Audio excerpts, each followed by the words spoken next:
ஓம் சதாசிவசமாரம்பாம் சங்கராச்சாரியமத்யமாம் அஸ்மதாச்சாரியபர்யந்தாம் வந்தே குருபரம்பராம்.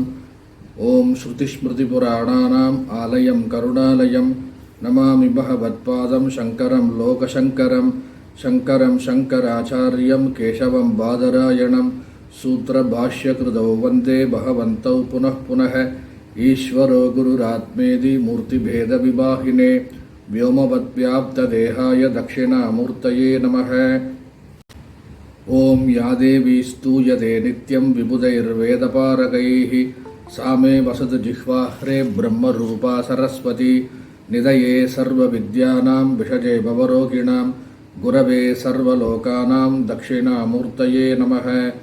ओं नारायणं पद्मभुवं वसिष्ठं शक्तिं च तत्पुत्रपराशरं च व्यासं शुकं गौडपदं महान्तं गोविन्दयोगीन्द्रमतास्य शिष्यं श्रीशङ्कराचार्यमदास्य पद्मपादं च हस्तामलकं च शिष्यं तन्तोटकं वार्तिककारमन्यान् अस्मद्गुरोन् सन्ततमानतोऽस्मि. பொன்னிலம் மாதராசை பொருந்தினர் பொருந்தாருள்ளம் தன்னிலந்தரத்தில் ஜீவ சாட்சி மாத்திரமாய் நிற்கும் என் நிலங்களினும் மிக்க எழுநிலம் அவற்றின் மேலாம் நன்னிலம் மருவும் ஏக நாயகன் பதங்கள் போற்றி. கைவல்ய நவநீதம் சந்தேகம் தெளிதல் படலம் 20வது பாடலில் மனநாசம் சுரூபமென்றும் அரூபமென்றும் வகுத்துரைப்பார் இருவகையாம் வரும் இவற்றில் அப்படிங்கிறத பார்த்தோம். சொரூபநாசம் அரூபநாசம். பிரம்மஜானி அல்லது ஜீவன் முக்தர் அப்படிங்கிற ஒரு இடத்துல தான் இந்த ரெண்டு விஷயமும் நடைபெறுகிறது அப்படிங்கிறத பார்த்தோம். ஜீவன் முக்தர் அவருடைய ரஜோகுணம் தமோகுணம் எல்லாம் ஒடுங்கி இருக்கும் பொழுது, சத்துவகுணம் மேலோங்கி இருக்கும் பொழுது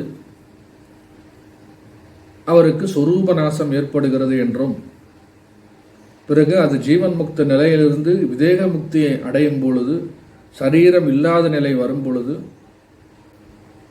இந்த சூக்ஷ்ம சரீரமும் சத்துவகுணமும் அழிந்து விடுகிறது. அது சமஷ்டியில் போய் கலந்து விடுகிறது, ஈஸ்வரனிடத்தில் லயமாகிறது. அப்பொழுது அரூபநாசம் ஏற்படுகிறது அப்படிங்கிறது அந்த பாடலில் பார்த்தோம். அது யாருக்கு அப்படின்னா, வினவாத ஜீவன் முக்தர் இடத்தில் ஒன்றும் விதேக முக்தர் இடத்திலொன்றும் மேவும் கண்டாய். சுரூபநாசம் அரூபநாசம் என்பது இரண்டு பேருக்குமே ஆள் ஒருத்தர் தான். ஜீவன் முக்தராக இருப்பவர் தான் விதேக முக்தி அடைகின்றார். ஆனால் அந்த உலகத்தில் இருக்கின்ற வரையில், தேகம் இருக்கின்ற வரையில் இந்த சொரூபநாசம் அப்படின்னு சொல்லப்படுகிறது. தேகம் நீங்கிய பிறகு அரூபநாசம், அருவமனம் அழிகிறது அப்படிங்கிறது சொல்லப்படுகிறது. அப்புறம் அதுக்கு விளக்கமும் கொடுக்குறாங்க. தனதான சத்துவமாய் மனம் சேஷித்து தனது இயல்பான சொரூபமாக இருக்கின்ற அந்த சத்துவகுணம் மட்டும் எஞ்சி இருக்கின்றது. தமசு ரசசுகள் நசித்தல் சொரூபநாசம். அனகா சத்துவம் தானும் லிங்க தேகம் அடங்கும் போது சிஷ்யனை பார்த்து குரு சொல்றாரு, பாபமற்றவனே அப்படிங்கிறார். அனகஹ அப்படின்னு சொல்றாங்க. லிங்க தேகம் அடங்கும் போது அடங்குதலே அரூபநாசம் அப்படிங்கிற பகுதியெல்லாம் பார்த்தோம். அதை தொடர்ந்து 21வது பாடலில் ஆசிரியர் ஒரு விஷயத்தை சொல்ல போறாரு. அதுக்கு முன்னாடி சந்தேகத்தை சிஷ்யன் கேட்கிறான்.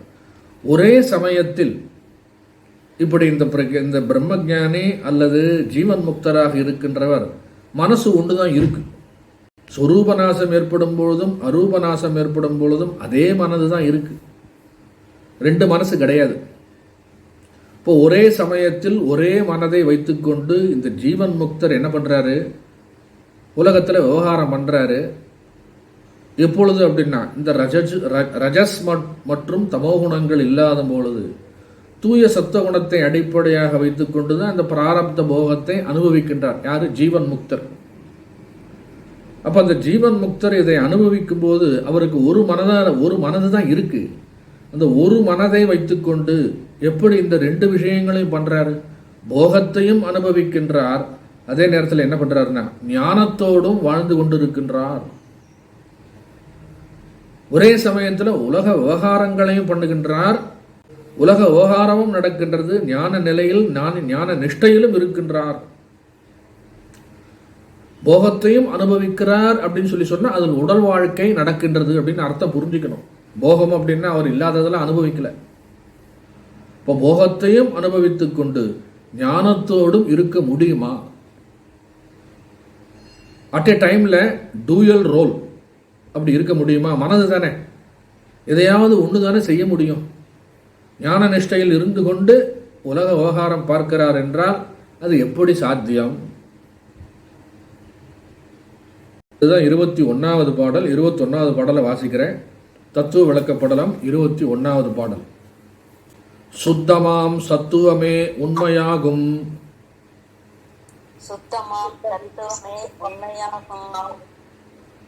துகள் இருள் போனால் மனமென் சொல்லும் போம் போம்,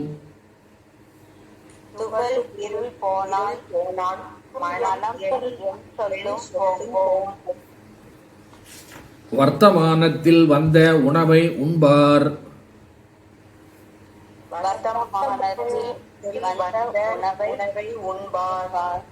வருவதும் போவதும் நினைந்து மகிழார் வாடார்,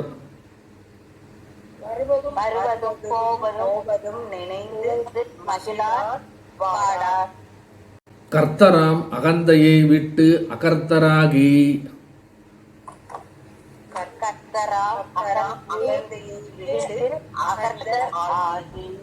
கரண விருத்திகள் அவத்தை காண்பாராகி,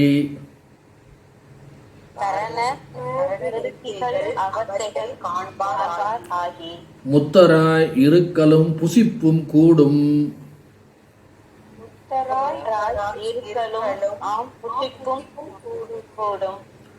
முட்டிலை என்று அறிந்து சங்கை மோசிப்பாயே.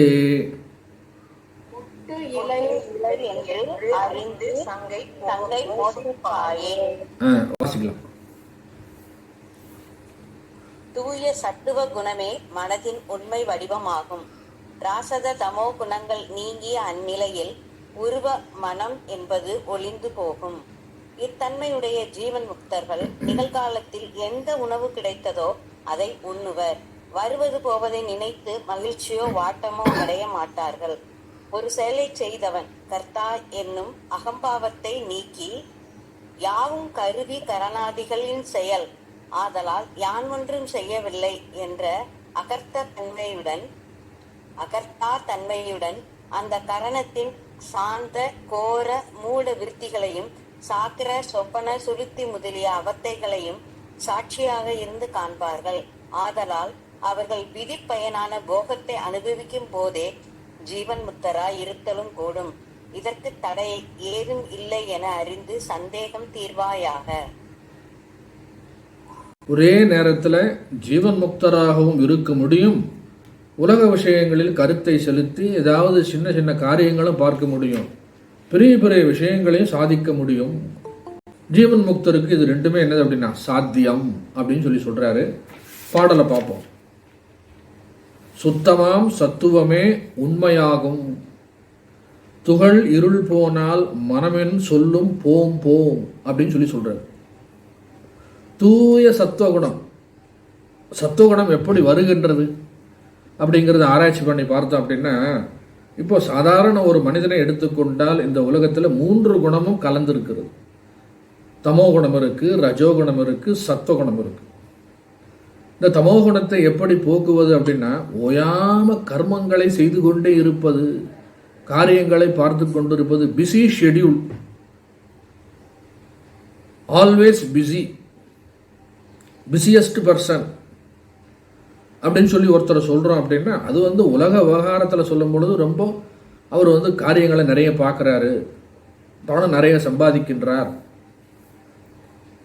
விவகாரங்கள் நிறைய இருக்குது, அதனால் பிஸி, தூங்குறது கூட நேரம் இல்லை அப்படின்னு சொல்லும் பொழுது அவருக்கு தமோ குணம் என்னவா இருக்கும் அப்படின்னா ரொம்ப குறைச்சலாக இருக்கும். தூங்குற நேரம் குறைச்சலாக இருக்கும், உணவு சாப்பிடுவது குறைச்சலாக இருக்கும், வீண் வேலைகள், வெட்டி வேலைகள், வீணான விவகாரங்கள்லாம் இருக்காது. ஏன்னா தலைக்கு மேலே வேலை இருக்கு. அப்படி தூய சத்துவகுணம் வருவதற்கு முதல்ல தமோகுணம் போகணும் அப்படின்னு சொல்லி சொன்னேன். கர்மயோகத்தால் தமஸ் கொஞ்சம் கொஞ்சமாக குறைகின்றது. சாதாரண உலக விவகாரங்களை விட்டுவிட்டு பகவத்கீதையில் சொல்லியபடியும் குரு உபதேசித்தபடியும் கர்மத்தை எப்படி செய்வது, யோக கர்மசு கௌசலம், கர்மம் செய்வதால் செயலை செய்வதால் நமக்கு என்ன வரக்கூடாது, பந்தம் வரக்கூடாது. அப்போ கர்மயோகம் செய்வதால் கர்ம யோகத்தால் தமஸ் என்ன ஆகுதுன்னா குறைந்து விடுகிறது, தமோகுணம் குறைகிறது. அப்புறம் உபாசனையினால் உபாசனா யோகம், வேதமே 3 பகுதிகளாக இருக்கின்றது. கர்மகாண்டம், உபாசனா காண்டம், ஞான காண்டம் அப்படின்னு 3 பிரிவுகளாக இருக்கிறது. உபாசனையினால் ரஜஸ் குறைகிறது. பக்தி பண்ணுவது, பாராயணம் பண்ணுவது, தியானம் செய்வது, ஜபம் செய்வது, மனதை பண்படுத்த மனதை என்ன ஆகுது அப்படின்னா ரஜோகுணத்திலிருந்தும் விடுபடுகிறது. தத்துவ விசாரத்தினாலும் சாஸ்திர விசாரத்தினாலும் குருவினுடைய அனுகிரகத்தினாலும் ஈஸ்வர கிருபையினாலும் இந்த சத்துவகுணமாக இருக்கின்ற தத்துவ ஞானத்தால் தத்துவ ஞானத்தில் என்ன ஆகுதுன்னா இந்த சத்துவ விவகாரம் என்று சொல்லப்படுகிறது. அந்த சத்துவம் பலமாக இருப்பதற்கு தத்துவ ஞானத்தில் மனது என்ன இருக்கு, தோய்ந்து இருக்கின்றது. அப்படி கொஞ்சம் கொஞ்சம் படிப்படியாக என்ன ஆகுது அப்படின்னா சத்துவகுணத்துக்கு மனது பயிற்சி செய்யப்பட்டு எடுத்து வரப்படுகிறது. சிரவணம், மனனம், நிதித்தியாசனம் அப்படின்லாம் சொல்லி பார்த்துருக்கோம் இல்லையா? அப்போ பாடல் வரி என்ன சொல்லுது அப்படின்னா, இது உண்மையிலேயே மனசுக்கு, நம்முடைய மனதிற்கு உபாதான காரணம் என்ன, மெட்டீரியல் காஸ் என்ன, மனது எதனால் செய்யப்பட்டது, எதிலிருந்து வந்திருக்கின்றது மனது, மனதுக்கு உபாதான காரணம் எது? இப்போ இந்த உலகத்திற்கு உபாதான காரணம், நிமித்த காரணம்லாம் நம்ம பார்த்துருக்கோம். மண்பானைக்கு உபாதான காரணம் கச்சா பொருள் மண். அறிவு காரணம் யாரு அப்படின்னா குயவன், இன்டெலிஜென்ஸ் காஸ், மெட்டீரியல் காஸ் அப்படின்னு சொல்லி 2 நம்ம பார்த்துருக்கோம். அதுபோல மனது எதனால் செய்யப்பட்டிருக்கிறது, எதிலிருந்து பெறப்பட்டிருக்கிறது அப்படின்னு சொல்லி பார்த்தோம்னா மனதிற்கு உபாதான காரணம் எது அப்படின்னா சத்துவகுணம். அதுதான் பாடல் முதல்ல சொல்றாரு, சுத்தமாம் சத்துவமே உண்மையாகும், தூய்மையான சத்துவகுணமே இந்த மனதிற்கு உபாதான காரணம். மனதோட உண்மை தன்மை என்ன அப்படின்னா அது சத்துவமாகத்தான் இருக்கின்றது. ஏற்கனவே பாடல்ல பார்த்துருக்கோமே, எங்கிருந்தோ ஒட்டி கொண்டது எது, இந்த ரஜசும் தமசும். அப்போ சுத்தமாம் சத்துவமே உண்மையாகும் தூய்மையான சத்துவகுணமாக இருக்கின்றதற்கு உபாதான காரணம் என்னது அப்படின்னா மனதிற்கு அந்த சத்துவகுணம் தான் உபாதான காரணம். சத்துவத்தை தவிர வேற எதுவும் இல்லை அப்படின்னு சொல்லி ப்ரூஃப் இருக்கு நமக்கு. இப்போ அடுத்த வரியில சொல்றாரு, துகள் இருள் போனால் மனம் என் சொல்லும் போம் போம் அப்படின்னு சொல்லி சொல்லப்படுகிறது. துகள் அப்படின்னு சொல்லி சொன்னா ரஜஸ், இருள் அப்படின்னு சொல்லி சொன்னா தமஸ். துகளும் ரஜோகுணமும் இருளும் தமோகுணமும் ரஜோகுணமும் சத்துவகுண மேலிட்டால் அழிந்து குறைந்து போய்விட்டால் மனம் என் சொல்லும் போம் போம், மனம் என்னும் விவகாரமும் என்ன ஆகுதுன்னா ஒடிந்து போய் விடுகிறது. அப்போ இந்த தமசினால் நமக்கு இருக்கின்ற மனமும் ரஜசினால் இருக்கின்ற மனமும் போய் சத்துவகுணத்தில் உண்மையிலேயே அதனுடைய சொரூபம் என்னவாக இருக்கின்றதுன்னா சத்துவம் தானே, அதுதான் சேஷம், அதுதான் எஞ்சி இருக்கக்கூடியது. அந்த மனது மட்டும் சத்துவகுணத்தோடு கூடிய இருக்கிற மனது மட்டும் என்ன ஆகுது அப்படின்னா அது எஞ்சி இருக்கின்றது. ஆட்டோமேட்டிக்கா இந்த துகள் இருள் போனால் ரஜசும் சத்துவமும் போய்விட்டால் எப்படி போகணும் அப்படின்னா சத்துவகுண மேம்பாட்டினால தான் போகும். ஏற்கனவே நம்ம படிச்சிருக்கோம், பார்த்துருக்கோம். ஒரு குணம் மேலெழுந்த வாரியாக ப்ரிடாமினண்டா இருக்கும் பொழுது மற்ற 2 குணங்களும் அதற்கு கீழ்ப்பட்டு இருக்கின்றது.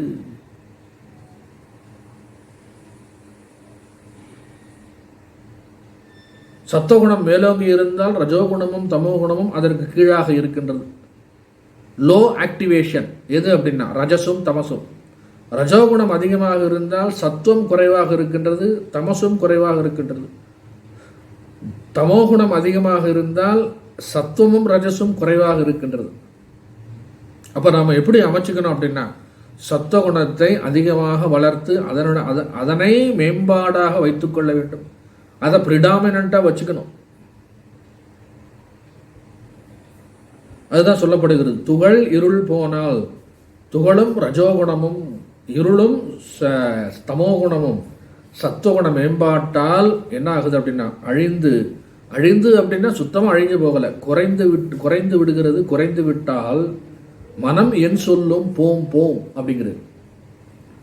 மனம் என்னும் விவகாரமும் என்ன ஆகுதுன்னா ஒழிந்து போய் விடுகிறது. அப்போ இந்த பிரம்மஜானி அல்லது ஜீவன் முக்தருக்கு விவகாரங்கள் நிறைய இருக்கிறது போல தோணும் நமக்கு. ஒரு சாமியார், ஒரு ஜீவன் முக்தர், ஒரு ஞானி உலகத்தில் விவகாரங்கள் நிறைய பண்றாரு அப்படின்னு பார்த்துருக்கோமே. வாணிபம் செய்யணும் செய்வார், ஐயமிட்டு உண்பார், பூதலம் புறப்பார், மாதவம் செய்யணும் செய்வார் அப்படிங்கிறதெல்லாம் படிச்சிருக்கோமே. இப்போ பூதலம் புறப்பார், வாணிபம் செய்வார் அப்படின்னு சொல்லி சொன்னால் பெரிய காரியமாச்சே. அந்த பெரிய பெரிய காரியங்கள் பார்ப்பதற்கு இடையில் அவர்கள் எப்படி இருப்பார்கள்? தத்துவ ஞானத்தில் மனது அந்த சத்துவகுணத்தோடு இருப்பதால் மனது அதில் தோய்ந்திருக்கின்றது. இப்போ மனதனால செய்யக்கூடிய விவகாரங்கள்லாம் என்ன ஆகுது அப்படின்னா ஓய்ந்து விடுகிறது. அது ஆட்டோமேட்டிக்காக நடக்குது. இவங்க சாட்சியாக தான் இருக்காங்க. அப்போ சாட்சியாக இருந்து கொண்டு இந்த காரியங்களை பார்த்து கொண்டு இருக்கும் பொழுது மனம் என்னும் விவகாரமும் என்ன ஆகுதுன்னா மிக குறைந்த நிலையில் அது நடைபெற்று கொண்டிருக்கிறது. அப்புறம் அடுத்த வரையில் சொல்றாரு, வர்த்தமானத்தில் நிகழ்காலத்தில் வர்த்தமானத்தில் வந்த உணவை உண்பார், விதிவசத்தால் வரும் உணவு முதலான விஷயங்களை அனுபவித்து வாழ்வார். அப்போ உண்மையிலே என்ன இருக்கு அப்படின்னா மனம் என்னும் பெயர்தான் இருக்கிறது, உண்மையில் அது இல்லவே இல்லை. அதுதான் நம்ம என்ன பார்த்தோம் அப்படின்னா அமனீபாவம் அப்படிங்கிறத பார்த்தோம். இப்போ மனது அவனுக்கு என்ன தராதுன்னா நிச்சயமாக பாதிப்பை தராது. இப்போ விவகாரம் செய்வதற்கு சத்துவகுணம் மட்டுமே இருக்கின்றது. அப்போ இப்படி பண்ணிக்கலாம் நம்ம. எப்படி அப்படின்னா சுகத்தையும் துக்கத்தையும் இருமைகளையும் அனுபவிப்பதற்கு மனம் செத்து போய்விட்டது. உலக விவகாரங்களுக்கு மனசு என்ன ஆச்சுன்னா செத்து போச்சு. மற்றதுக்கு எதுக்கு மனசு இருக்கு அப்படின்னா, அதாவது பிரம்மஞான ஆனந்த அனுபவத்தை உணர மனம் இருக்கின்றது. உலக விவகாரத்திற்கு உலக விஷயங்களுக்கெல்லாம் மனசு என்னாச்சு அப்படின்னா சைலண்ட் மோட்ல இருக்கு. பகவத்கதையிலே பகவான் கிருஷ்ணர் சொல்லியிருக்காரு என்ன அப்படின்னா, ஞானிக்கு எது இரவோ அது அஜ்ஞானிக்கு பகல் அப்படிங்கிறது, அஜ்ஞானிக்கு எது இரவோ அது ஞானிக்கு பகல் அப்படிங்கிறது. அதை நம்ம ஆராய்ச்சி பண்ணி பார்த்தோம்னா நமக்கு புரியறதுக்கு சிரமமா இருக்கும். உலக விஷயங்களில் ஞானி என்ன பண்றார் அப்படின்னா மனதை செலுத்துவதில்லை. ஆன்மீக விஷயங்களில் அவர் விழிப்புடன் இருக்கின்றார்.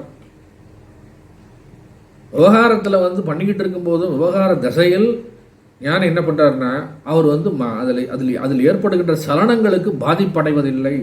அதனால சுகத்தையும் துக்கத்தையும் இருமைகளை துவந்துவங்கள் பேர் ஆஃப் ஆப்போசிட்ஸ் அதை அனுபவிப்பதற்கு மனது அவர்களுக்கு என்ன அது அப்படின்னா செத்து போனது போல இருக்கு. No reaction. இப்போ பிரம்மஞான ஆனந்த அனுபவத்தை உணர்வதற்கு என்ன இருக்குன்னா மனம் இருக்கின்றது. இப்போ எப்படி சொல்லலாம் அப்படின்னா வயதானவர்கள் வீட்டில் இருந்தா எப்படி சொல்லலாம், அவர்கள் இருந்தும் இல்லாதவர்களாக இருக்கிறார்கள் அப்படின்னு சொல்லி சொல்றோம்.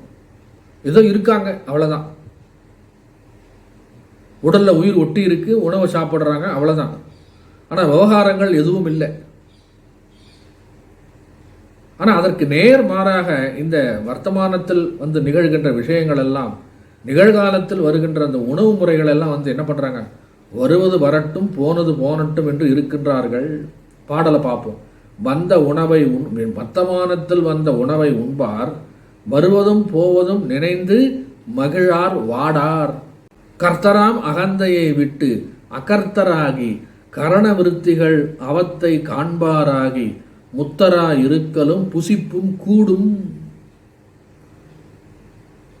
அப்ப சொல்றாங்க என்ன அப்படின்னா அபிமானம் போய்விடுகிறது, பிராரப்தத்தை மட்டும் அனுபவிக்க மனம் இருக்கும், தூய சத்துவகுணத்திற்கு, இந்த மெட்டீரியல் காசு அப்படிங்கின்ற களங்கமற்ற சத்துவமே மனதின் உண்மை சொரூபம்.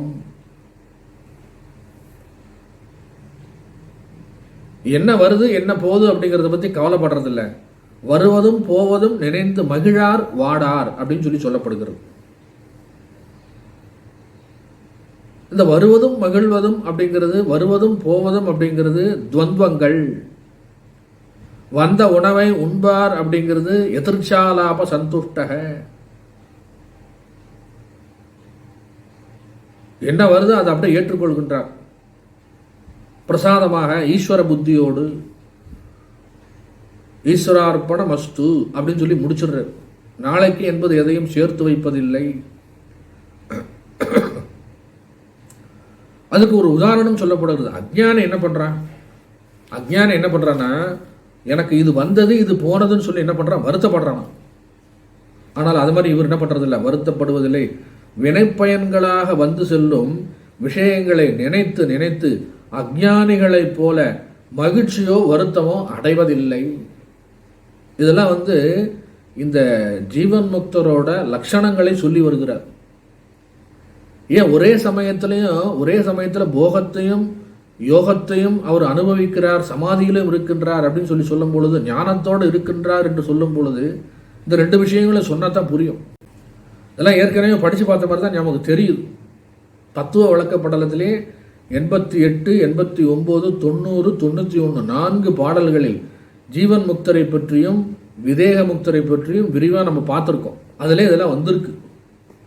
ஆனால் ஒரு விஷயம் மட்டும் என்ன சொல்லப்படவில்லை. என்ன அப்படின்னா, ஒரே சமயத்தில் போகத்தையும் ஞானத்தையும் அவர்கள் இது அனுபவிக்க முடியுமா? ஞானத்தினால் வருகின்ற ஆனந்தத்தையும் போகத்தினால் வருகின்ற துன்பமோ இன்பமோ இதெல்லாம் வரும்போது அவருடைய மனநிலை எப்படி இருக்கும்? வருவதும் போவதும் நினைந்து மகிழார் வாடார் கர்த்தராம் அகந்தையை விட்டு.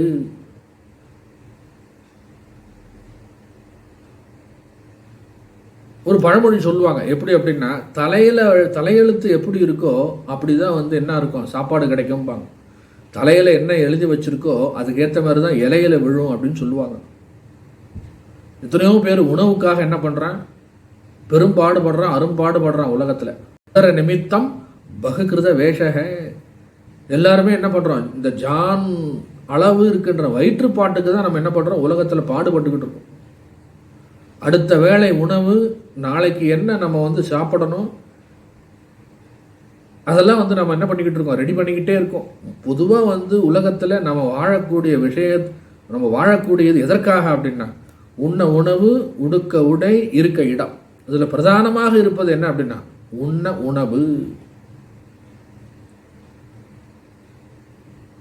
அந்த உணவு விஷயத்தில் ஞானம் என்ன பண்றது இல்லைன்னா, அதை பற்றி கவலையே படுறதில்லை அப்படின்னு சொல்லுகின்றார்கள். வர்த்தமானத்தில் வந்த உணவை உண்பார், வருவதும் போவதும் நினைந்து மகிழார் வாடார். அதான் நான் சொன்னேன், தலையில என்ன இருக்குமோ அதுக்கேற்ற மாதிரி தான் இலையில விழும் அப்படின்னு சில பேர் சொல்லியிருக்காங்க. இதுக்கு ஒரு சின்ன உதாரணம் ஒன்று சொன்னோம்னா புரியும். ஒரு பெரிய பணக்காரன் இருந்தார். அந்த பணக்காரர் பார்த்தீங்கன்னா பணம் நிறைய இருக்கு, ஆனால் மனசுல நிம்மதி இல்லை. அவர்கிட்ட ஒரு வேலைக்காரன், சமையல்காரன் வேலை பார்த்தான். ஒரு நாள் இரவு அவருக்கு சுகர் கம்ப்ளைண்ட் இருக்கு. இந்த சுகர் கம்ப்ளைண்ட் இருக்கிறதுனால அவர் என்ன பண்றாரு, 2 சப்பாத்திக்கு மேல சாப்பிட மாட்டார். அப்பேற்பட்டவர் என்ன பண்ணாரு, சமையல்காரங்கிட்ட சொன்னார், எனக்கு இரவு 12 மணிக்கு பசிக்கும், ஏதாவது இருந்தா எனக்கு எடுத்து வச்சுட்டு நீ தூங்கு அப்படின்றார். அப்படி பல நாள் சொல்லியிருக்காரு, ஆனா சாப்பிட மாட்டார். இன்றைக்கு என்ன பண்ணிட்டார் அப்படின்னா, 2 சப்பாத்தி சாப்பிட்டு தூங்கிட்டாரு. இந்த சமையல்காரன் என்ன பண்றான், மிச்சம் இருந்த மீதியெல்லாம் என்ன பண்றான், நல்லா வயிறு புடைக்க சாப்பிட்டுட்டு இடுப்புல துண்டை கட்டிக்கிட்டு நல்லா நிம்மதியாக தூங்குறான். இவர் 12 மணிக்கு இந்த பணக்காரனுக்கு விழிப்பு வந்து விட்டது, பசி. கிச்சனில் போய் திறந்து இது என்ன இருக்குது சாப்பிடலான்னு சொல்லி என்ன பண்ணுறாரு, தேடி பார்க்குறாரு, ஒன்றுமே இல்லை. எல்லாம் இவன் சாப்பிட்டான். சமையல்காரன் சாப்பிட்டு என்ன பண்ணிட்டான், படுத்து நல்லா கொரட்டை விட்டு தூங்குறான். அப்போது இந்த பணக்காரன் நினச்சான், கோடி கோடியாக பணம் இருக்குது, தங்கிறதுக்கு நல்ல வசதியான ஏசி ரூம் இருக்குது, எல்லா விதமான ஐஸ்வர்யங்களும் இருக்கு. ஆனா உணவை உண்ண முடியவில்லை. படுத்து தூங்குறதுக்கு தூக்கம் வர மாட்டேங்குது. ஆனா இவன் என்ன பண்றான், கூலிக்கு வேலை பார்க்குறவன், வசதி கிடையாது. ஆனா நல்லா வயிறு புடைக்க வயிறார சாப்பிட்டுட்டு என்ன பண்றான், எதை பத்தியும் கவலைப்படாம படுத்து தூங்கிட்டு இருக்கான். அதுவும் கொரட்டை விட்டு தூங்குறான். இதை பார்த்த உடனே அந்த பணக்காரன் நினைச்சான், இதுதான் தலையெழுத்து அப்படின்னு நினைச்சான். சராசரி மக்கள், சராசரி மனிதர்கள் எல்லாம் பார்த்தோம் அப்படின்னா இந்த உணவுக்காகவும் மற்ற விஷயங்களுக்காகவும் பெரும்பாடுபட்டு உலகத்தில் என்ன பண்றாங்க, உழைக்கிறார்கள். ஆனா இந்த பிரம்ம ஞானி அல்லது இந்த ஜீவன் முக்தருக்கு இதெல்லாம் கிடையாது. வர்த்தமானத்தில் வந்த உணவை உண்கின்றார், வருவதும் போவதும் நினைந்து மகிழார் வாடார். அது மட்டுமில்ல, கர்த்தராம் அகந்தையை விட்டு.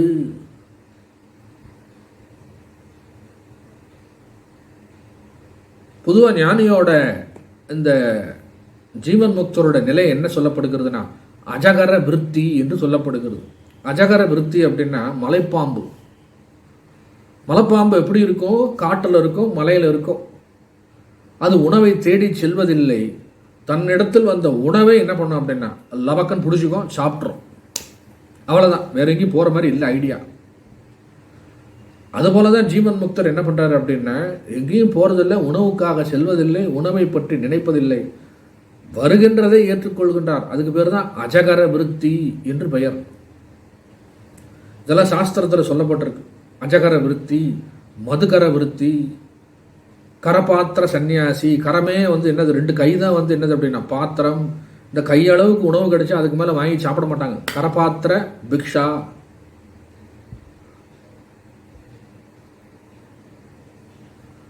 இந்த வருவதும் போவதும் அப்படிங்கிறது என்ன அப்படின்னா துவந்தங்கள், இன்பம் துன்பம், பாராட்டு, செல்வம், கஷ்டம் நஷ்டம். சமபுத்திர் விசிஷ்யதே, பகவத்கீதையில் சொல்லப்படுகிறது. சமபுத்திர் விசிஷ்யதே. சமலோஷ்டாஸ்ம காஞ்சனக ஹர்ஷசோகம் ஹர்ஷசோகம் ஜகாதி. இதெல்லாம் உபனிஷத் வாக்கியங்கள், பகவத்கீதை வாக்கியங்கள். சமலோஷ்டாஸ்ம காஞ்சனக சமபுத்திர் விசிஷ்யதே தஸ்ய பிரஜா பிரதிஷ்டிதா. அதில் என்ன பண்றான் அப்படின்னா உறுதியாக இருக்கின்றான். தாய்மானவர் பாடுறார், சற்றும் அசையாது இருந்துகொள் நெஞ்சே அறிவாக சற்றும் அசையாது இருந்துகொள் அறிவாகி நெஞ்சே அப்படின்னு பாடுறார். அப்போ இதுல அடுத்த வரி நம்ம என்ன பார்க்கிறோம் அப்படின்னா கர்த்தராம் அகந்தையை விட்டு நான் இதை செய்கிறேன் என்ற உடல் சார்ந்த அகங்காரத்தை விட்டு விடுகின்றார். நான் கர்த்தாவும் இல்லை, போக்தாவும் இல்லை. சாட்சியாக இருந்து என்னுடைய சரீரத்தின் மூலம் என்ன நடக்குதோ அதை நடக்கட்டும் அப்படின்னு சொல்லி என்ன பண்றாரு. இப்ப என்ன இருக்கு அப்படின்னா சாட்சியாக இருந்து பார்க்கின்ற மனம் தான் இருக்கே ஒழிய வேற ஒன்றும் கிடையாது.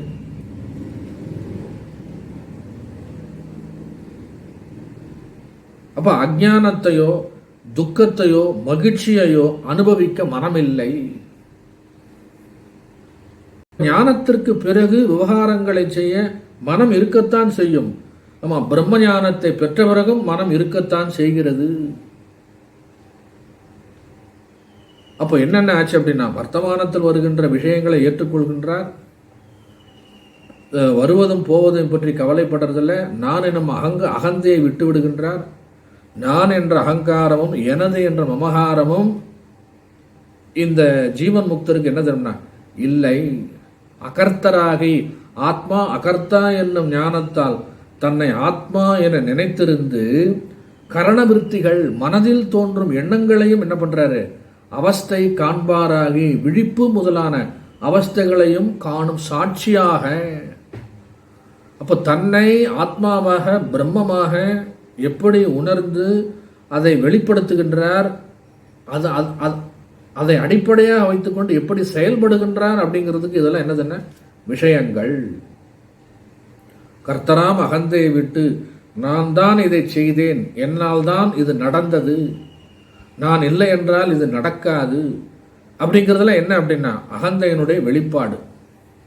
நாமெல்லாம் அப்படிதான் இருக்கோம்.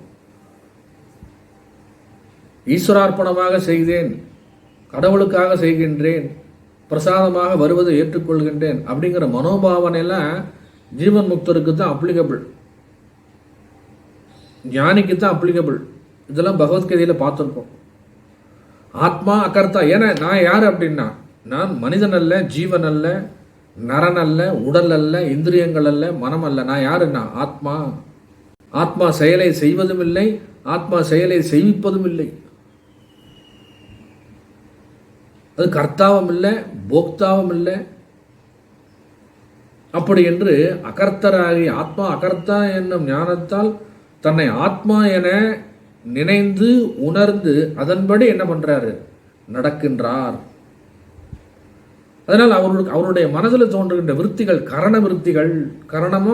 கரணம் அப்படின்னு சொல்லி சொன்ன அந்த கரணம், மனம் புத்தி சித்தம் அகங்காரம், கரண விருத்திகள் மனதில் தோன்றும் எண்ணங்களையும் அவஸ்தை காண்பாராகி அதன் அடிப்படையாக வருகின்ற இந்த 3 சரீரங்களின் அடிப்படையாக இருக்கின்ற என்னென்ன அவஸ்தை, ஜாகிரத, சொப்பன, சுஷுப்தி, இந்த 3 அவஸ்தைகளுக்கும் விழிப்பு முதலான அவஸ்தைகளையும் காணும் சாட்சியாய் முக்தராய் இருக்கலும் ஜீவன் முக்தராய் புசிப்பும் கூடும் வினைப்பயனை அனுபவிப்பதும் நடக்கும். Both are applicable, both can activated in one mind, both are one and the same. 2 மனசும் ஒன்று தான். பகவத்கீதையிலே பார்த்துருக்கோம், இந்திரியானி இந்திரியார்த்தேஷு, இந்திரியங்கள் இந்திரியார்த்தங்களில் செல்கிறது என்று ஞானிகள் எப்படி இருக்கிறார்கள் என்ன, சாட்சியாக இருக்கின்றார்கள். குணா குணேஷு வர்த்தந்தே, குணங்களில் பிரவர்த்திக்கின்றன என்று ஞானி என்ன பண்றான், அமைதியாக இருக்கின்றான், சாட்சியாக இருக்கின்றான். என்னிடத்தில் இருக்கின்ற உடல் மனம் இவைகள் தான் செயல்படுகிறது, ஆத்மா செயல்படவில்லை. ஆத்மா சைலண்டா இருக்கு, சாட்சியா இருக்கு. இப்ப நான் செய்கின்றேன் என்ற அந்த அகங்காரத்தை விட்டுவிட்டு இந்திரியங்கள் செய்கிறது, குணங்களில் பிரவர்த்திக்கிறது. பராஞ்சி காணி வியதர்னத் ஸ்வயம்பு, அதனுடைய இயல்பு, அதனுடைய சுபாவமே அப்படித்தான். இந்திரியங்கள் கீழ் நோக்கி தான் போகும், அது விவகாரத்துக்கு தான் போகும். அதை பற்றி நீ கவலைப்படாத. ஆனால் அது எப்படி வாட்ச் பண்ணிக்கிட்டே இருந்துக்கிட்டு அதை நல்ல வழி செல்கிறதா அப்படிங்கிறத பார்த்து நம்ம கண்டிஷன் பண்ணி இந்த குதிரையை இந்த தேர்ப்பாகன் எப்படி கட்டுக்குள்ள வச்சிருக்கிறானோ அந்த மாதிரி மனதை நம்ம என்ன பண்ணுறோம், கடிவாளம் போட்டு வைத்திருக்க வேண்டும். அப்போ இந்த ஜீவன் முக்தருக்கு மனது உலக விஷயங்களை பொறுத்தவரையில் நிச்சயமாக அவனுக்கு பாதிப்பை தருவதில்லை. அவனுக்கு விவகாரம் செய்வதற்கு சத்துவகுணம் மட்டுமே போதுமானது. சுகத்தையோ துக்கத்தையோ மற்ற இருமைகளையோ அனுபவிக்க மனம், அதை அனுபவிப்பதற்குண்டான மனம் என்னது அப்படின்னா அதனை எல்லாம் உதாசீனப்படுத்தி விடுகிறது. பிரம்மானந்த அனுபவத்தில், பிரம்மஞான ஆனந்த அனுபவத்தில் இருப்பதற்கு மட்டும் மனது என்ன பண்ணுது அப்படின்னா ஒருப்படுகிறது, ரெடி டு அந்த பிரம்ம ஞானத்தை அனுபவிப்பதற்கு. அதுக்காக தான் இருக்கு, அதுதான் சத்துவகுணம். அப்போ இந்த ஜீவன் முக்தர் அப்படிங்கிறவர் பிறக்கும்போது ஜீவன் முக்தரா அப்படின்னா கிடையாது. பிறந்து குரு உபதேசம் பெற்று சாதனைகள்லாம் செய்து பிறகுதான் ஜீவன் முக்தரா ஆகிறாரு. அப்போ ஜீவன் முக்தரா ஆன பிறகு, இந்த ஜீவன் முக்த நிலைக்கு வந்த பிறகு அவருக்கு மனம் இருக்கத்தானே செய்யும். மிச்சமுள்ள வாழ்க்கையை அவர் கழிக்கத்தானே செய்யணும்.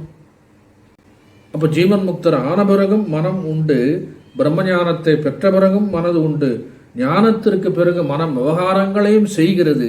அப்படி செய்யும் பொழுது மனது என்ன ஆகுது அப்படின்னா தத்துவ ஞானத்திலும் பிரம்ம ஞானத்திலும் சொரூபத்திலும் நிலை பெற்று இருக்கத்தான் செய்யும். விவகாரமும் நடக்கும், சொரூப ஞானத்திலும் இருக்கின்றார்.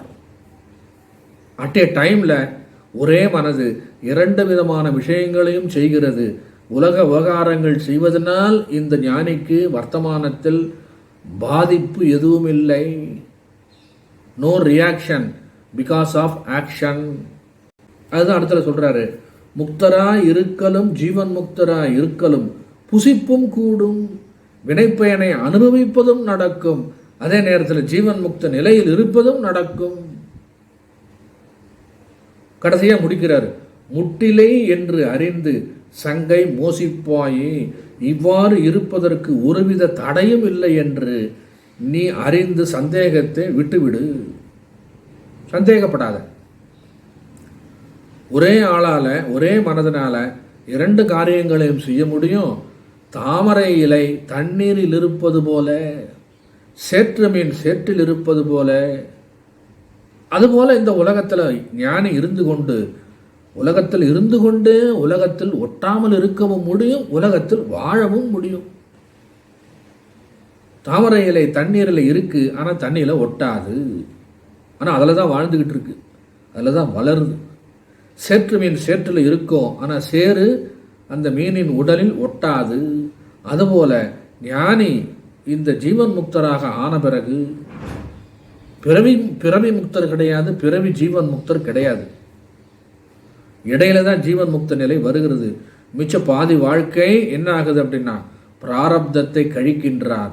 அப்போ பிறகு மனம் இருக்கத்தானே செய்யும், விவகாரங்கள் இருக்கத்தானே செய்யும். அப்படின்னா அவருக்கு 2 மனசு இருக்கா அப்படின்னா கிடையாது. ஒரே மனது தான். ஒரே மனதில் இந்த ஞான நிலையும் இருக்கின்றது, இந்த விவகாரங்களும் நடக்கிறது. அவரும் சாப்பிடுறாரு, தூங்குறாரு, மக்களிடத்தில் பேசுகின்றார், வேலை செய்கின்றார். ஆனால் அவருடைய மனது உள்ளுக்குள்ளற எப்படி இருக்கு அப்படின்னா ஆனந்தம் பிரம்மே திவ்ய ஜானாத், ஆனந்தத்தை தவிர வேற எதையும் அனுபவிக்கல. அந்த நிலையிலிருந்து கொஞ்சம் கூட நழுவவில்லை. அதனால சொல்றாரு கடைசியா, இவ்வாறு இருப்பதற்கு ஒருவித தடையும் இல்லை. இதுக்கெல்லாம் ஏதாவது கண்டிஷன் இருக்கா? சாஸ்திரங்கள் ஏதாவது கண்டிஷன் போட்டிருக்கா? இப்படித்தான் இருக்கணும், ஜீவன் முக்தர் இப்படி தான் இருக்கணும்னு ஏதாவது கண்டிஷன் இருக்கான்னா தெர் இஸ் நோ கண்டிஷன், தடை இல்லை. அதனால என்ன பண்ற அப்படின்னா இந்த விஷயங்களை எல்லாம் அறிந்து உன்னுடைய சந்தேகத்தை விட்டுவிடு. அரூபநாசம் சொரூபநாசம் அப்படின்னு சொல்றமே, அந்த சொரூபநாசம் அப்படிங்கிறதுல சத்துவகுணம் மட்டும் இருக்கின்றது. அந்த ஜீவன் முக்தர் வாழ்ந்து கொண்டிருக்கின்றான். இன்னும் அருவநாசம் அடையலை. அருவநாசம் அடைவதற்கு முன்பு சொரூபநாசம் அடைவதாக இருக்கின்ற இந்த ரஜஸ்தமஸ் போனாலும் ஜீவன் முக்தர் உலகத்தில் இருந்து கொண்டிருக்கின்றார், பிராரப்தத்தை அனுபவிக்கின்றார், விஷயங்களை எல்லாம் பார்க்கின்றார், செய்கின்றார். All the activities are all going on. நல்லாவே நடக்குது. ஆனால் அவருக்கு எந்த விதமான பிரச்சனையும் இல்லை. சாட்சியாக இருக்கின்றார், அகந்தை அற்று இருக்கின்றார், கரண விருத்திகளை எல்லாம் கவலைப்படுறதில்லை, வருவதும் போவதையும் பற்றி கவலைப்படுறதில்லை, வந்ததை சாப்பிட்றாரு, போனதை போட்டோங்கிறாரு. அதுதான் என்னது அப்படின்னா ஞானியோட லட்சணம்.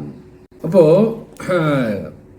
இதுக்கெல்லாம் விளக்கம் கொடுக்கும் பொழுது 21வது பாடலுக்கு அனுபவம் வேறு, அனுபவிப்பவன் வேறு. அனுபவம் என்பது காண்பது, பார்ப்பது, கேட்பது, இதெல்லாம் மனசுக்கு அனுபவம் வருது. ஆனால் ஆத்மா என்ன பண்ணுறது அப்படின்னா அனுபவிப்பவனாக இல்லை. ஆத்மா அகர்த்தா அபோக்தா. யார் அனுபவிக்கிறது அப்படின்னா ஜீவன் தான் என்ன பண்ணுறான், அனுபவிக்கிறான், பார்க்கறான், போகிறான், வர்றான். இப்போ ஜீவத்துவம் போயாச்சு, என்ன வருகின்றது அப்படின்னா ஆத்மத்துவம். ஜீவத்துவம் போயாச்சு அப்படின்னா ஆத்மாவாகவே தன்னை என்ன பண்ணுறான், உணர்ந்து விட்டான். அதை தவிர வேற எதுவும் இல்லை, மிச்சம் அது ஒன்று தான் இருக்கு.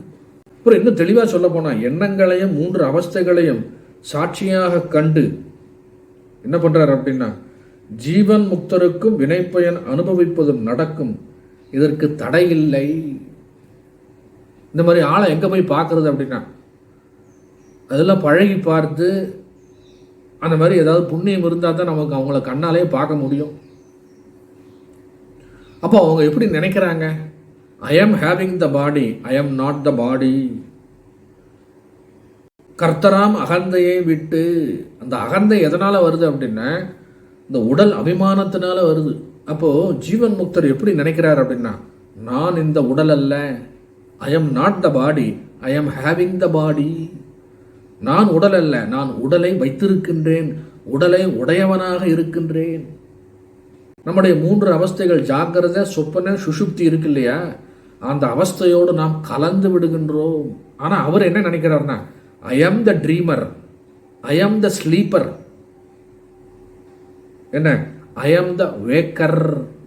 நானே விழித்திருக்கின்றேன், நானே கனவு காண்கின்றேன், நானே உறங்குகின்றேன் சொல்லும் பொழுது நாம் ஆத்மாவையே உறங்குவதாகவும் ஆத்மாவையே கனவு காண்பவனாகவும் ஆத்மாவையே விழித்திருப்பவனாகவும் நினைச்சுக்கிட்டு இருக்கோம். ஆனால் அவர் அப்படி நினைக்கல. I am seeing the dream. I am not experiencing the sleep. நான் தூக்கத்தை அனுபவிக்கிறேன். நாமெல்லாம் சொல்றது நான் நல்லா தூங்கினேன் அப்படின்னு சொல்றோம். தூக்கத்தை நம்ம அனுபவிச்சதுனால சொல்றோம். ஆனால் தூக்கத்திலேயும் சாட்சியாக இருந்தது நமக்கு தெரியும், படிச்சிருக்கோம். ஆனால் அதை நம்ம என்ன பண்றதில்லை, உணர்வதில்லை. அதை நம்ம என்ன பண்றது இல்லைன்னா நடைமுறைக்கு கொண்டு வர்றதில்லை. நம்ம என்ன படிக்கிறோமோ, நம்ம என்ன கேட்குறோமோ, அப்படிலாம் இருக்குமா அப்படிங்கிறத நம்ம ஆராய்ச்சி பண்ணி பார்க்கறதில்ல. Just we are listening, drop out, அவ்வளோதான், முடிஞ்சு போச்சு. கேட்டோம், அவ்வளோதான், விட்டு போச்சு. நான் ஞானி ஒவ்வொன்றையும் என்ன பண்ணுறாருன்னா சாட்சியாக பார்க்கின்றார். I am having the dream, I had the dream, I had the sleep. நானே இந்த அவஸ்தையாக நான் என்ன பண்ணுறதில்லை, உணர்வதில்லை. அவஸ்தாத்திரய சாட்சியாக இருப்பவர் ஜீவன் முக்தர். அவஸ்தாத்திரயத்தில் சிக்கிக்கொள்வது யார் அப்படின்னா ஜீவன். அப்புறம் எண்ணங்களிலிருந்தும் என்ன பண்றாரு, விடுபடுகின்றார். என்ன சொல்றாருன்னா கரண விருத்திகள் அவத்தை காண்பாராகி, கரண விருத்திகளையும் என்ன பண்றாரு, பார்க்கின்றார்.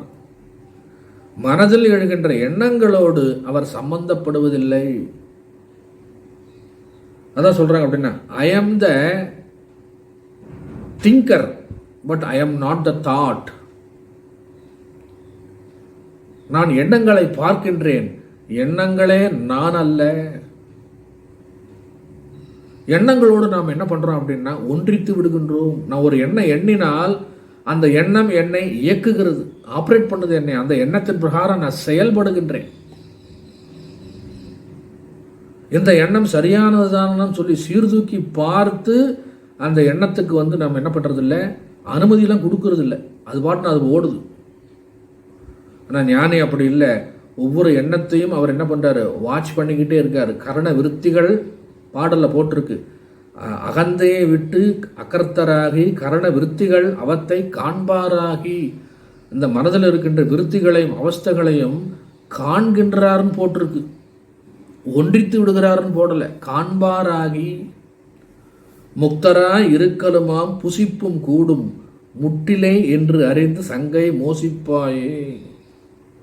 அப்போ அவஸ்தாத்திரய சாட்சி, பஞ்சகோஷ விலக்ஷணம், சரீரத்திரய சாட்சி, 3 சரீரம், 3 அவஸ்தை, கரணங்கள், இது எல்லாத்துக்கும் என்ன பண்றாருன்னா அப்பாற்பட்டு சாட்சியாக இருப்பவர் ஜீவன் முக்தராக இருக்கின்றார். ஆனா அதே நேரத்தில் என்ன பண்றாருன்னா உலகத்துல வாழ்ந்து கொண்டு இருக்கின்றார். ஈஸியா வாழ்ந்துட்டு போயிடுறாரு. No pain or pleasure. கஷ்டமும் கிடையாது, சந்தோஷமும் கிடையாது, நடுநிலையா இருந்து வாழ்ந்துட்டு போயிடுறாரு.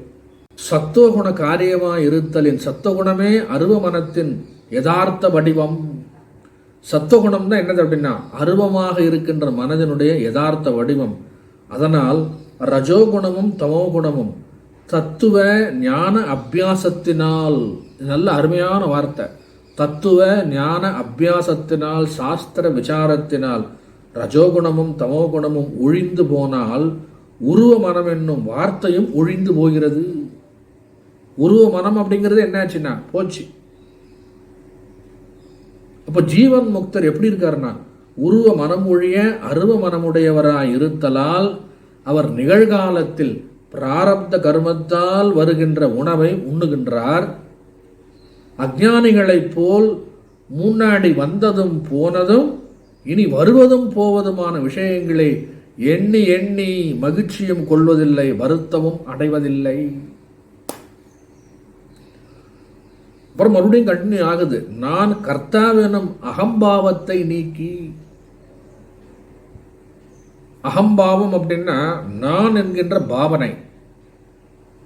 அகம்பாவத்தை நீக்கி அகர்த்தராய். அந்த கரணத்தில் 2 விஷயங்கள் ஏற்படுகிறது தான். சாந்த கோர மூட விருத்திகள். சாந்த அப்படின்னா சத்துவம், கோர அப்படின்னா ரஜசு, மூட அப்படின்னா தமசு. இதெல்லாம் எங்கே ஏற்படுது அப்படின்னா மனதில் ஏற்படுகிறது அந்தக்கரண விருத்தி அப்படிங்கிறது. அவற்றுக்கு ஆதாரமாய் உள்ள ஜாகிரத சொப்பன சுஷுப்தி அவஸ்தைகள் அப்படின்னு சொல்லி போடுறார். ஜாகிரதாதி அவஸ்தாத்திரயங்களையும் சாட்சியாக இருந்து காண்கின்றார். அவ்வாறு இருக்கும் பொழுது அந்த ஜீவன் முக்தராய் இருப்பதும் கூடும், போகத்தை அனுபவிப்பதும் கூடும்.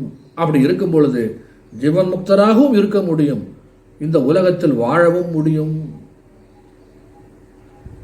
அவ்வாறு இருப்பதற்கு தடையே இல்லை. அதனால சிஷ்யனே, ஜீவன் முக்தர் அருவ மனத்தால் போகத்தை அனுபவிப்பாராக இருந்தாலும் அவர் போகத்தை எவ்வாறு அனுபவிப்பார் என்று ஐயத்து நின்று நீங்கி நீ சந்தேகத்தை போக்கிக் கொள்வாய். இந்த அருவமனம் உருவமனம் அப்படிங்கிறது சென்ற பாடல்ல பார்த்தோம் பார்த்தீங்களா, அதனுடைய தொடர்ச்சி தான் இது இப்போ வந்துகிட்டு இருக்கு. இப்போ அப்போ ஜீவன் முக்தர் அருவமனத்தால், அருவமனம் அப்படிங்கிறது சொரூப அவஸ்தை போயாச்சு, அருவம் தான் இருக்கு. இப்போ அந்த அருவமும் விதேக முக்தி அடைஞ்சா போக போகுது. அந்த அருவ மனத்தால் போகத்தை அனுபவிப்பவராக இருந்தாலும் அவர் என்ன பண்றாருன்னா, ஜீவன் முக்தர் அருவ மனத்தால் போகத்தை அனுபவிப்பவராக இருத்தலின் அவர் போகத்தை எவ்வாறு அனுபவிப்பார் என்ற ஐயத்து நின்று நீ ஏன் கவலைப்படுற? It is possible. Both the status are very much possible அப்படிங்கிறது இந்த பாடலை சொல்லி முடிக்கிறார். இந்த பாடலுக்கு ரெஃபரன்ஸ் என்ன அப்படின்னு சொல்லி பார்த்தோம்னா, தத்துவ விளக்க படலத்தில் 88வது பாடல். இதெல்லாம் ஏற்கனவே கொஞ்சம் கொஞ்சம் சொல்லியிருக்காரு. இந்த அளவுக்கு விவரமாக நம்ம ரொம்ப விரிவாக பார்க்கல. 88வது பாடலில் தத்துவ விளக்க படலத்தில் தீரராய் பிரமவித்தாய் தெளிந்தவர் தெளியும் முன்னம், பாடல் வரியே ரொம்ப தெளிவாக ஆரம்பிக்குது. தீரராய் பிரமவித்தாய் தெளிந்தவர் தெளியும் முன்னம் வாரமாய் இருந்த தங்கள் வருணாசிரமம் சொன்ன பாரகாரியம் ஆனாலும் பலருக்கு உபகாரமாக நேரதாச் செய்வர் தீர்ந்த நிலைவிடார் ஜீவன் முக்தர். இது ரொம்ப முக்கியமான உதாரணமாக இருக்கின்ற பாடல். பாரகாரியம் ஆனாலும் பலருக்கு உபகாரமாக ஜீவன் முக்தர் என்ன பண்றாரு, அவரவருக்கு பிராரப்தம் நானா ஆகும் அப்படிங்கிறதையும் பார்த்துருக்கோம் நம்ம. இப்போ பலருக்கு உபகாரமாக ஜீவன் முக்தர் என்ன பண்றாரு, அந்தந்த வர்ணாசிரமத்தில் இருக்கின்ற கர்மகாண்ட காரியங்களை செய்கின்றார்கள். அது சொல்றாரு, நேரதா செய்வர், கரெக்டா செய்வாங்க. என்னது அப்படின்னா, அவருடைய பிராரப்தத்தின் பிரகாரம் காரியங்களை செய்வார்கள். தீர்ந்த நிலைவிடார். தீர்ந்த நிலைவிடார் அப்படின்னா ஜீவன் முக்தர் நிலையை விடமாட்டார்கள், ஜீவன் முக்த நிலையிலும் இருப்பார்கள். தீர்ந்த நிலைவிடார் ஜீவன் முக்தர். ரெஃபரன்ஸ் ஃப்ரம் தத்துவ விளக்கப்படலும் பாடல் 88. அதுபோல 89 பாருங்க. காமமாதிகள் வந்தாலும் கணத்தில் போம் மனத்தில் பற்றார். உணவுல தான் வர்த்தமானத்தில் வரும் உணவை உண்பாருங்கிறது இந்த பாடல்ல பார்த்தோம். உண்மையிலேயே ஜீவன் முக்தருக்கு லட்சணங்கள்லாம் என்னங்கிறது இங்கு சொல்லப்படுகிறது. காமமாதிகள் வந்தாலும் கணத்தில் போம் மனத்தில் பற்றார். ஆசைகள்லாம் வந்துச்சுன்னா அஜ்ஞானிகள் போல மனதில் வச்சிருக்க மாட்டாங்க, உடனே அது வெளியே போயிடும். தாமரை இலை தண்ணீர் போல் ஜகத்தோடும் கூடி வாழ்வார். அப்புறம் சொல்றாங்க, பாமரர் என காண்பிப்பார். ஒன்றும் தெரியாதது போல இருப்பாங்க, படிப்பறிவில்லாதவர்கள் போல இருப்பார்கள். சகல சாஸ்திரங்களையும் படித்தவர்கள், ஐயமர சந்தேகம் நீங்கியவர்கள். யாருக்காவது சொல்லலாம் இல்லையா? அதெல்லாம் ஒன்றும் சொல்றது கிடையாது. பண்டித திறமை காட்டார், ஊமரும் ஆவார், உள்ளத்து உவகையாம் ஜீவன் முக்தர். வாயே திறக்க மாட்டாங்க, அமைதியா இருப்பாங்க. சித்தம் மௌனம், செயல்வாக்கு எல்லாம் மௌனம், சுத்த மௌனம் என்பால் வாய்ப்பது என்றோ பராபரமே. ஊமரும் ஆவார், உள்ளத்து உவகையாம் ஜீவன் முக்தர். அப்புறம் பாருங்க 90வது பாடல். வேத கர்மத்தால் வந்த பிராரப்தம் நானா ஆகும், ஆதலால் விவகாரங்கள் அவரவர்க்கு ஆவவாகும். மாதவம் செய்யனும் செய்வார், வாணிபம் செய்யனும் செய்வார், பூதலம் புறப்பார், ஐயம் புகுந்து உண்பார் ஜீவன் முக்தர். அப்புறம் 91. சென்றது கருதார், நாளை சேருவது நினையார். அது இந்த பாடல்லே வந்துடுத்து. கண்முன் நின்றது புசிப்பார், வெயில் நிலவாய் விண் விழுது விழுந்து பொன்றின சமம் வாழ்ந்தாலும் புதுமையா ஒன்றும் பாரார். செத்தவன் எந்திரிச்சு வந்தாலும் அதை பத்தி ஒரு ஆச்சரியமா பார்க்க மாட்டார். ஜீவன் முக்த நிலைக்கு போன பிறகு உலகத்துல எதுவுமே அவருக்கு என்ன கிடையாதுன்னா புதுமையானது கிடையாது. நன்று தீது என்னார், நல்லது கெட்டதெல்லாம் என்ன பண்றது இல்லை, தர்ம அதர்ம விஷயங்களை பத்தி கவலையே படுறது இல்லை. அவர் தான் துவந்தங்களை எல்லாம் தாண்டி போயிட்டார. நன்றிது தீது என்னார் சாட்சி நடுவான ஜீவன் முக்தர்.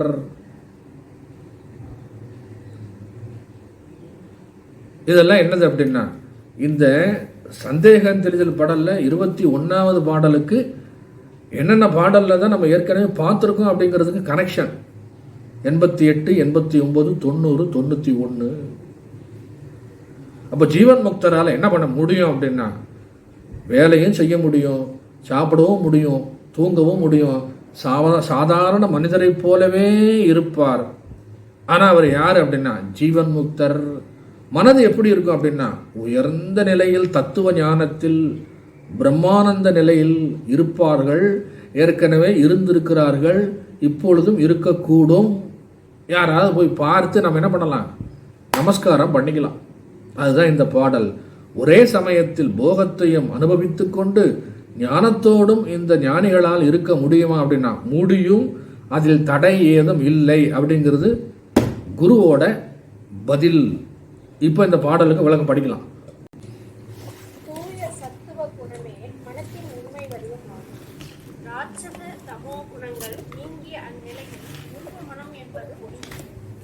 இத்தன்மையுடைய ஜீவன் இச்சைகள் நிகழ்காலத்தில் எந்த குணம் அதனை உண்ணுவர்.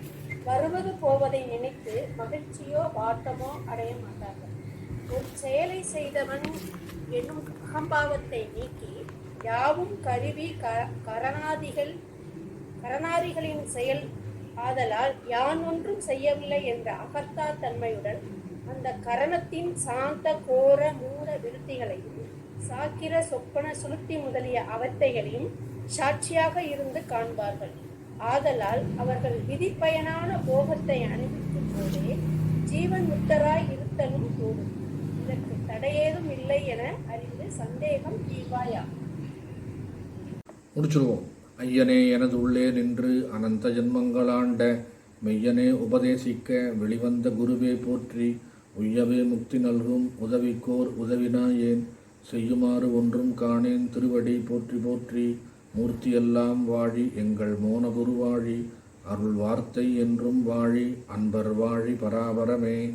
ஓம் சாந்தி சாந்தி சாந்தி. ஹரிஹி ஓம்.